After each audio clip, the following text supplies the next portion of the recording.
So first look at Troy, a total war saga, and what we want to look at are the heroes and the factions. Now this game is a lot like Warhammer 2 in the sense that heroes are quite important in this game, and yes, there are mythical creatures, minotaurs for instance, they do exist, Medusa, but you know, you want to keep that in mind, first of all. But let's jump in here to the different factions. So, of course, we've got the Achaeans. The Achaeans are led by Achilles here. Achilles, of course, many of you know about the Achilles heel, got shot in the heel and died during the Battle of Troy. But Achilles was considered, of course, one of the greatest, if not the greatest, warrior. I believe, if I'm not mistaken, and those of you that are kind of history buffs can check me on this, that he was supposed to be descended from Heracles, or, you know, Hercules in this case. I'm not sure if that's the case. But this is one of the factions you can take. And just look over here for the faction information. One thing that happens with Achilles is his emotions will actually guide your faction. Another thing is that he's sort of considered... He has like a sort of a minor starting location here because the Achaeans, or the Myrmidons, whatever you want to call them, have to actually spread out and take the rest of the area. The Trojans are over here. All of the Greeks are over here. So Achilles is an interesting selection and really good for a starting player. Agamemnon, even easier for a starting player. This, of course, is the king, the actual king of Mycenae, and he is the brother of, what's his name? What's our friend's name? Menelaus. Menelaus is the guy who got his wife stolen by Paris, got Helen stolen by Paris, and this is his big brother, Agamemnon. Really, really a good guy. Or is it his father? I could be wrong on this. No matter what, this is probably one of the easiest starts for the Greeks. Just start as Agamemnon. You get the lion's share. You're the king of men. You can appoint heroes quite easily. So definitely something to consider. Now, many of you have heard about the tales of Odysseus, the Iliad, the Odyssey. Odysseus is, of course, probably my favorite of all the characters available here. The problem is that Odysseus starts over here in Ithaca. And Ithaca is a tiny, tiny little island over here off the Greek coast. And to get out of here and expand, it's not easy. You also have an enemy right there, and you've got an enemy to your west, so you've got to deal with them first. Now, these are the faction bonuses for the Ithacans. They've got a lot of coastal mastery. I should have also mentioned that each of these factions have different units, and one thing that the Ithacans seem to have is a lot of ambush units, sort of like the Dark Elves of this game. Menelaus, of course, is who I was playing as earlier. I love Menelaus. This is the king of Sparta, and we're talking about original Sparta. This is 1500 to 1600 BCE, BC or BCE, depending on your belief system there. The thing about Menelaus is this, and well, the entire war with Troy, is that most historians do not agree this war ever happened.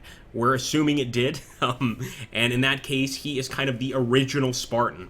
This is before the Spartans had the red tunics, before they had this sort of really ingrained warrior system. They're still incredible warriors, but you can see here that you're seeing things that you may not see when you think about Spartans, like axe champions, for instance, heroic axe warriors. They're much more offensive than the Spartans we know of. The much more, more disciplined Spartans with spears and red cloaks. These guys still wear red, but very different. So now let's take a look at the Trojans. The glorious Trojans. I stand firm for my city. Hector, the Prince of Troy. I mean, in my opinion, really kind of the Sir Lancelot of Troy. This guy is much better than his brother Paris. His brother Paris, who, of course, took Helen with him, or seduced Helen.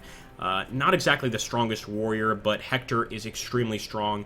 He's also got a sense of duty, a sense of righteousness, and this is somebody you want on your side, of course. Normal starting location, you actually start with 2 regions, and you're also allied to Aeneas and Paris. So this is very, very good for a starting location, especially if you like to go for like a sort of spear approach. This is a very heavy spear faction. Paris...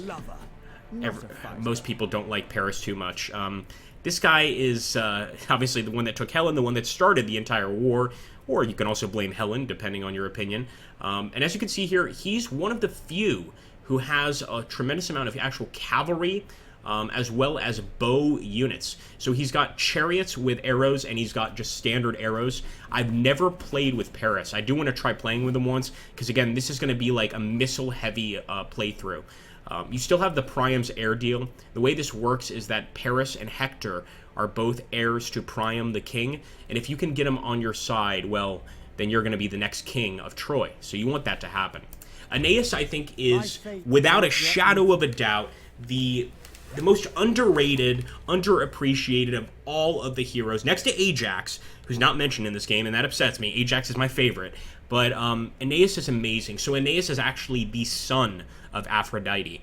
And you might think, oh my god, he's the son of the goddess of love. This guy can't be a good fighter. No, this guy is an incredible fighter. I think probably, at least in the stories, in the the Iliad, etc., I think really Aeneas would be not as good as Achilles, but pretty close. Pretty close. Extremely fast fighter. He uses a short sword, and he can just pretty much outwit anybody. Now, he's got some Dardanian chargers. He uses a lot of club infantry and heavy spear infantry. But one thing I love about Aeneas, I think this is like the most, and I hate to use this term here, most modern of all the factions, because there are a lot of units with shields and swords, or shields and clubs. So again, something a lot more modern here. He's also got a Divine Omen deal and the Stygian voices. He can converse with the dead, which is one reason some people don't like Aeneas, because even back in this time period, that was considered like evil or potentially evil. But again, he's the son of Aphrodite. I mean, come on, let the man do what he wants. Now, Sarpedon, I must admit, of all of these factions, I do like to consider myself a bit of a connoisseur of ancient Greek stories, but I think I know very little about Sarpedon, and this is the king of Lycia, the very south of Troy, essentially. And over here it's saying the recommended playstyle, fast, light troops. So I guess you're going for sort of, well, in this case, I thought it's not going to be missile units. It's actually going to be like axe units and axe and shield units with one Lycian wing chariot unit. It's an interesting approach, and I have to say, like, of all of them, this looks the most Turkish of any of them. I really don't know enough about this. I wish I could give you guys better feedback on this particular one. That being said, the difficulty here is, of course, normal, but this guy starts off with a pretty easy starting location. The only enemy is going to be over here, unless you decide to, of course, start attacking everybody else.